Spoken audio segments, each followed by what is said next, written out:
Why we need to have anxiety in our life when God can deliver us from everything?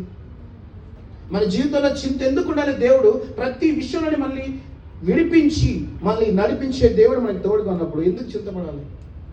ఇక్కడ అన్నాడు కదా, సొలొమోను భక్తుడు మంచిగా రాస్తున్నాడు కదా, ఒకటి చింత ఏం చేస్తుందంటే వాడిని అన్ని ఏం చేస్తుంది? చిత్రాన్ని వాడిని దూరంగా చేస్తుంది దేవుడి దగ్గర నుండి. ఈరోజు దేవుడు నీకు తోడుగా నువ్వు దేవుడికి దగ్గరికి వెళ్ళలేకపోతున్నావు అంటే కారణం నీ చింతకి ఎక్కువ ప్రాముఖ్యత ఇస్తున్నావు. నీ చింతని నాశనము చేసే దేవుడు నీకు తోడుగా ఉన్నాడు ఈరోజు. Hallelujah. The one who destroy your anxiety, destroy your depression, destroy your problems, destroy your all kind of sorts of anything is with you today. నీ పరిస్థితులు కానీ, నీ ఆలోచనలు కానీ, లేదా నీకున్న బాధ వేదన అన్నీ కూడా నాశనము చేసి నీ దేవుడు నీకు తోడుగా ఉంటే ఎందుకు నువ్వు చింతిస్తున్నావు?